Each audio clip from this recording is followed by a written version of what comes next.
میں بہت جنونی ہوں شروع سے، جو بھی کام کرتا ہوں اگر میں نے پڑھائی کی ہے تو جنونیوں کی طرح، کالج لیول پہ بھی، یونیورسٹی لیول کے اوپر بھی نوٹس ابھی تک میرے چلتے ہیں، ٹھیک ہے، وہ کمپیٹنسی یہاں میں نے یوز کی، یہاں پہ بھی جنونیوں کی طرح۔ میری فیملی کی بہت بڑی کنٹریبیوشن ہے، میں شادی کے بعد آلموسٹ 15 سال میری بیوی بچے میرے ساتھ نہیں رہے، میں بیچلر اسلام آباد میں رہا ہوں، ریٹائرمنٹ تو اب کچھ عرصہ پہلے لی ہے نا، تو ابھی بھی اسلام آباد میں بھی گھر ہے، ادھر بھی ہے۔ تو وہ میں جو 5 دن وہاں ہوتا تھا، 2 دن بیوی بچوں کے پاس، وہ بھی زیادہ تر اکیڈمی میں گزرتے تھے، اور وہ 5 دن میں آفس سے آنے کے بعد سارا یہی کام کرتا تھا۔ تو میں نے اپنی اور کوئی ایکٹیویٹی ہابی نہیں رکھی، میری ہابی تھی، تو آپ کر سکتے ہیں۔ لوگ کہتے ہیں ٹائم نہیں ملتا، میں کہتا ہوں جی ٹائم ختم نہیں ہوتا اتنا ہے، آپ صرف اسے یوٹیلائز کریں ٹائم ٹیبل بنا کے۔ آپ ٹائم یوٹیلائز نہیں کرتے نا تو ٹائم بہت ہوتا ہے۔ تو تن من دھن لگایا، پھر اللہ تعالیٰ نے مخلص ساتھی دیے ہیں، ہمارے اکیڈمی کے جتنے لوگ ہیں، چاہے وہ ریکارڈنگ کرنے والے ہیں، ایڈیٹنگ کرنے والے ہیں، انتظامیہ کے لوگ ہیں، یہ سب لوگوں کی کنٹریبیوشن ہے انشاءاللہ تعالیٰ۔ اور سورہ الزمر میں اللہ تعالیٰ نے جنتیوں کا ذکر کرتے ہوئے فرمایا کہ جنتی گروہ در گروہ داخل کیے جائیں گے۔ جہنمیوں کا ذکر ہوا تو وہ بھی ہے گروہ در گروہ، اور گروہ کو کہتے ہیں زمر، یعنی ایک گمراہی کا پیشوا آگے ہوگا اور پیچھے ساروں کو لے کے جا رہا ہوگا۔ جنتی بھی گروہ در گروہ داخل ہوں گے، جن جن لوگوں نے دین کے لیے کنٹریبیوٹ کیا اور لوگوں نے ان کے ہاتھ مضبوط کیے، وہ ان لوگوں کے ساتھ ہوں گے۔ یعنی اگر آپ مجھے کہیں، جیسے کہ بخاری مسلم میں حدیث ہے، نبی علیہ السلام نے فرمایا جب میرے ہاتھوں پہ شفاعت کا دروازہ کھلے گا، پھر انبیاء، فرشتے اور اللہ کے نیک بندے بھی شفاعت کریں گے۔ تو اللہ کے نیک بندے وہی ہوں گے نا جنہوں نے اپنی عبادت نہیں کروائی ہوگی، اس کے دین کے لیے کنٹریبیوٹ کیا ہوگا، اس کے پیغمبروں کی دعوت لوگوں تک پہنچائی ہوگی، نیچرل چیز ہے۔ تو جو لوگ بھی اس دین کے کام میں ہمارا ہاتھ بٹا رہے ہیں، میری تو ٹاپ پرائورٹی میں وہ ہے کہ اگر اللہ تبارک و تعالیٰ مجھے ایسا کوئی منصب دیتا ہے تو میری ٹاپ پرائورٹی پہ تو وہ لوگ ہیں جنہوں نے میرے ہاتھ مضبوط کیے ہیں، ٹھیک ہے، نہ کہ وہ لوگ کہ جو لوگ صرف میرے رشتہ دار ہی ہیں صرف، اور میرے دین کے کام میں مجھے کنٹریبیوٹ انہوں نے نہیں کیا، تو مجھے تو ان کے لیے کوئی انٹرسٹ نہیں ہے۔ اصل رشتہ تو یہ والا ہے دین کے اعتبار سے۔ تو الحمدللہ کمٹمنٹ، پھر اللہ سے مدد طلب کرنا، اللہ سے بے نیاز نہیں ہونا کبھی بھی۔ محنت کرنے کے بعد یہ نہیں کہنا کہ میں نے بڑا کمال کر دیا، لا حول ولا قوت الا باللہ۔ یہ میرا، آپ دیکھ لیں میرا نعرہ یہ ہے، میں جب بھی اسٹیج پہ آتا ہوں کیا پڑھتا ہوں؟ لا حول ولا قوت الا باللہ۔ نہیں ہے قوت نیکیاں کرنے کی اور نہ گناہوں سے بچنے کی مگر اس کی توفیق سے۔ جب آپ اپنا سارا معاملہ اللہ کے سپرد کرتے ہیں، پھر اللہ تعالیٰ ہر شر میں سے آپ کے لیے خیر نکالتا ہے۔ لیکن جتنی چالیں میری خلاف چلی گئی وہ خیر ہی بنی۔ علماء نے جب کلپ بنانے شروع کیے، یہ تو یہ کہتا ہے، لوگوں نے جب سنا، سب سے بڑا الزام میرے اوپر بریلوی دیوبندی اہل حدیث شیعہ نے یہ لگایا یہ قادیانی ہے، صرف میرے نام کے ساتھ مرزا آتا تھا۔ تو جب میں بریلوی تھا اس وقت بھی مرزا تھا، اور پاکستان میں سب سے زیادہ ہے ہی مغل برادری ہے، جو مردم شماری ہوئی ہے نا، پہلے نمبر پہ جو آبادی ہے نا 4.5-5 کروڑ، وہ مغل ہیں، اس کے بعد دوسرے خاندان ہیں۔ تو وہ سارے قادیانی ہیں کیا صرف نام کی وجہ سے؟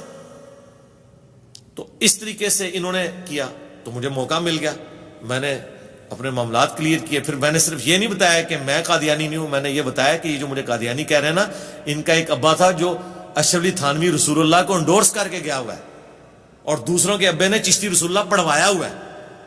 تو کیسے بازی الٹ دی؟ تو ہماری اسٹریٹجی میں سب سے بڑی کامیابی یہ ہے کہ ہم نے ان کو للکارا ہے، ڈیفینسو موڈ میں کبھی نہیں گیا۔ اگر انہوں نے ایک بات کی ہے نا، میں نے 10 باتیں کی ہیں۔ اسی لیے میں غامدی صاحب کی طرح باہر نہیں بیٹھا ہوا۔ غامدی صاحب والی ان کو گفتگو نہیں سمجھ آتی، وہ شریف بندوں کے لیے ہوتی ہے۔ ان بدماشوں کے ساتھ آپ نے ٹیکل ایسے کرنا ہے کہ ایک کرے 10 سنائے ان کو، لیکن 10 جھوٹی نہیں، دلائل کے ساتھ لمحہ بال ہوئے نا وہ علمی طور پہ۔ پھر یہ ڈیفینسو موڈ میں کرو نہ چھیڑو سے، وہ تو پتہ ہے پھر چھڑنا نہیں ہے۔ آپ کو تو تجربہ ہے نا کہ علماء کتنے ڈرتے ہیں مجھ سے، ان کو پتہ ہے ایک بات کی نا تو یہ 4 سنائے گا۔ جو بندی دعائیں مانگ رہے تھے کہ کہیں طارق مسعود سے اس کی ملاقات نہ ہو جائے، ان کو پتا تھا کہ کیا ہونا ہے اس کے ساتھ، ٹھیک ہے۔ آپ کو تو فرسٹ ہینڈ نالج ہے اس بات کا، ہمیں بھی پتا ہے، اور میری بھی بڑی خواہش تھی ملاقات ہو جاتی، لیکن وہ جو کام ڈلا اور بیچ میں انتظامیہ انوالو ہوگی، ورنہ اتنا سافٹ شکار میں نے چھوڑنا تھا کہ مجھے ایک ایسا موقع مل گیا کہ قیامت تک کے لیے یہ دفن ہو جاتے، لیکن اس کے بعد میں نے ویڈیو بنائی ہے, الحمدللہ لوگوں نے ہدایت قبول کی ہے. آج تک اس ویڈیو کا جواب نہیں جو 3 عقیدے میں نے المحنت کے ہائی لائٹ کیے, الٹا اس کو سن کے جو کل تک نعرے لگا رہے تھے وہ چینج ہو گئے. تو فائدہ ہوا نا, شر میں سے خیر نکلی. تو اس کے پیچھے یہ ہے کہ میری ایک جو طبیعت ہے, جو میں نے ان کو بتایا, انہوں نے جھوٹی FIR کٹوائی ایک DPO کو انوالو کر کے, جو اعلی کار بنا بریلویوں کا, اور وہ پہلی پیشی پہ ہائی کورٹ سے فارغ ہوئی. ٹھیک ہے, اس کی وجہ سے آپ دیکھیں. اس سے پہلے ویکیپیڈیا نے میرے نام کے اوپر کوئی پیج نہیں بنایا تھا, انہوں نے باقاعدہ پیج بنا دیا اور پورا میرا بایو ڈاٹا ڈال دیا. تو یہ FIR نہ کٹواتے تو یہ ہونا تھا. مرڈر اٹیمپٹ ہوئی, اس کے بعد مین میڈیا میں ساری چیزیں آ گئی. تو یہ چیزیں تو پھیلی نا, اس کا مجھے کوئی نقصان تو نہیں ہوا, فائدہ ہوا ہے. اور یہ سمجھتے تھے کہ یہ ایکٹیویٹی کروا کے نا تو مجھے بزدل کریں گے. میری طبیعت بالکل ڈیفرنٹ ہے. مجھے کوئی بندہ چھیڑتا ہے نا, میں اس کو چھوڑتا نہیں ہوں, چاہے جو مرضی ہو جائے. ہم منگولوں کی اولاد ہیں, ان کو پتہ نہیں ہے منگولاں دے ہاتھ لگے نے تو آڈے سارے بابے منگولاں نے وڈے ہوئے نے, جتنے اولیاء اللہ نے, جدوں وہ کافر سن, اور انہوں منگول مسلمان ہو جان تو انہوں بھی بابے انہوں نے وڈنے نے علمی طور پہ. تو ایک میری سرشت میں ہے, میری نیچر کے اندر ہے. جیسے پٹھانوں کو نہیں آپ نے دیکھا, جب لڑتے ہیں تو لگتا ہے یہ اگلے کو مار دیں گے خود مریں گے. یہ میری نیچر ہے علمی طور پہ. میں فزیکلی جنگ نہیں لڑتا. علمی میرے اعصاب اتنے مضبوط ہیں کہ یہ زمین و آسمان کے سارے مولوی مل کے مرے ہوئے زندہ سامنے آ جائیں, اللہ کے فضل سے میں جو قرآن و سنت میں بلیو رکھنے والا ہوں نا, مجھے یہ متزلزل نہیں کر سکتے. میں ان کی ایک ایک بات کا جواب دوں گا اللہ کے فضل سے. اور آپ کو نظر آئے کہ کیسا میں ان کے اعصاب کے اوپر سوار ہوا ہوں. تو یہ جو ایکٹیویٹیز پرفارم کرتے ہیں نا, اس سے میں ڈیفینسو موڈ میں نہیں جاتا بلکہ مزید اوفینسو ہوتا ہوں. تو اس کی وجہ سے پھر دعوت کو اور ٹریگر ہوتا ہے. یہ جتنے الزامات لگاتے ہیں, یہ سمجھتے ہیں الزام لگائیں گے تو یہ ڈر جائے گا. ٹرینڈ چلایا نا انہوں نے میرے خلاف محرم میں, ٹرینڈ الٹا پڑ گیا. ٹرینڈ میں آپ جائیں 90% میرے حق میں لوگوں نے ویڈیو چڑھائی ہوئی ہیں, حدیثیں. اگر 4 بندوں کو نہیں پتا تھا ان کے ماموں نے کیا کیا ہے, تو اب حدیثوں کی وجہ سے سب کو پتا چل گیا. ساروں نے کہا یار صحیح تو کہہ رہے ہیں, اس نے کون سی اپنی بات کی ہے. میں فرنٹ سے آ کے بات کرتا ہوں کہ یہ بات کی ہے, اچھا آ جاؤ اب دیکھو پھر یہ بات کس کس نے کی ہوئی ہے, آؤ فتوا لگاؤ. فوراً ڈر جاتے ہیں. یہ آئے نا, اب یہ وہابیوں کو اتنا شوق تھا نا, میں نے امام حنیفہ سے ثابت کیا کہ امام حنیفہ کہتے ہیں کہ اہل شام ہم سے صرف اس لیے بغض رکھتے ہیں کہ ہمارا یہ عقیدہ ہے کہ اگر ہم حضرت علی کے دور میں ہوتے تو حضرت علی کے ساتھ مل کے حضرت معاویہ سے جنگ کرتے. اب یہ امام حنیفہ نے فرمایا اور حنفیوں نے کتابوں میں چھاپا ہوا ہے. اب آئے نا وہابی دفاع کرنے کے لیے اور نکالیں گالیاں امام حنیفہ کو, کروڑوں بریلوی ان کو پھر گالیاں دیں گے کہ یار یہ کیا کر رہے ہو. اور میں نے وہابیوں کے اماموں سے دکھا دیا کہ عبداللہ بن محمد بن عبد الوہاب, انہوں نے کہا کہ حضرت معاویہ نے حضرت علی پہ قتل عثمان کا جھوٹا الزام لگایا, اللہ نے انہیں بری کیا. بنو امیہ نے 60 سال تک ممبروں پہ لعنت کروائی حضرت علی پہ, اللہ نے ان کی عزت بلند کی. اور کیا کچھ لکھا میں نے سب کچھ بتا دیا. یہ سمجھتے ہیں کہ جب یہ کروں گا نا تو وہ ڈر جائے گا, FIR نہ کٹواؤ. آپ کیا سمجھتے ہو مجھے جیل میں ڈلواؤ گے تو اس کا مجھے کوئی نقصان ہوگا؟ نہ, میں نے جو کچھ ریکارڈ کروانا ہے وہ تو کروا دیا ہے. میں اندر جاؤں گا پورا انٹرنیشنل میڈیا تو اڑے ہوتے ہوئے گا, اس لیے کوئی جرت نہیں کرتا. ٹھیک ہے, ایک ہیش ٹیگ ہمارا ان کو ہلا کے رکھ دے گا. کوئی جھوٹے الزامات لگا رہے ہیں نا, یا یہ سچے ہوں تو انہی باتوں پہ اپنے بزرگوں کے اوپر بھی فتوے لگائے.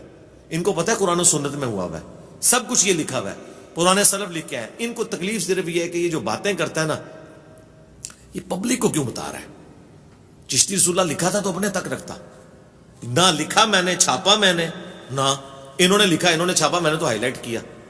ٹھیک ہے, اسی لیے وہ ایک مفتی صاحب کہتے ہیں نا کہ ابا ابا تب کھیلیں گے جب اپنا ابا ڈکلیئر کرو.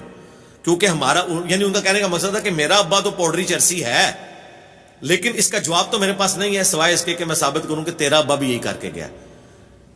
تو کئی مولوی کہتے ہیں انجینئر کا چونکہ ابا نہیں ہے اس لیے اس سے کوئی بات نہیں کر سکتا. تو ہم کہتے ہیں رکو ذرا, صبر کرو, ہمارا ابا وہ ہے جس کی قبر مدینے میں ہے. ہاں, النبی اولا بالمؤمنین من انفسہم وازواجہ امہاتہم, نبی مومنین کی جانوں سے بڑھ کے ان پہ حق رکھتے ہیں. نبی کی بیویاں امت کی مائیں ہیں, تو نبی امت کے کیا ہوئے؟ باپ. تو ہم وہ کہتے ہیں ان کو نہیں, بعد میں بات کریں. بعد میں یہ کہنا چاہتے ہیں کہ اگر میں اشرف رسول اللہ نکالوں تو ہم کہیں کہ اچھا آپ تو چشتی کو مانتے تھے, اس نے بھی پڑھایا. نہ سر, یہ نہیں ہو سکتا. اس لیے میں نے کہا تھا ہمارا کمپیٹیٹر قیامت تک پیدا نہیں ہوگا. ہمارا کمپیٹیٹر وہ ہوگا جو ہماری دعوت لے کے چل رہا ہوگا. تو ہم تو ریٹائر ہو گئے اسے اس سیٹ پہ بٹھائیں گے. میرا کمپٹیٹر کہاں سے آ سکتا ہے؟ میرا کمپٹیٹر تو تب آئے گا جب کوئی یہ بتائے کہ اچھا ہمارے ابے نے یہ کیا تو تیرے نے یہ کیا. ہم تو بات ہی قرآن و سنت سے کرتے ہیں, اور جو قرآن و سنت سے بات کرے گا وہ ہمارا کمپٹیٹر ہی نہیں ہوگا. ہم تو کہیں گے ہم یہی تو چاہتے تھے کہ تم بیان کرو. اسی لیے میں آپ کو بتا دوں اور آپ لوگ بھی سن لیں کہ آپ کے کئی علماء, ان کے ہزاروں سٹوڈنٹس اپنے اپنے مدارس میں صرف ڈگریوں کا انتظار کر رہے ہیں اور پاؤں پہ کھڑے ہونے کا انتظار کر رہے ہیں. ورلڈ وہ ہو چکے ہیں اللہ کے فضل سے الحمدللہ. یہاں آتے ہیں چھپ چھپ کے ملاقاتیں بھی کرتے ہیں.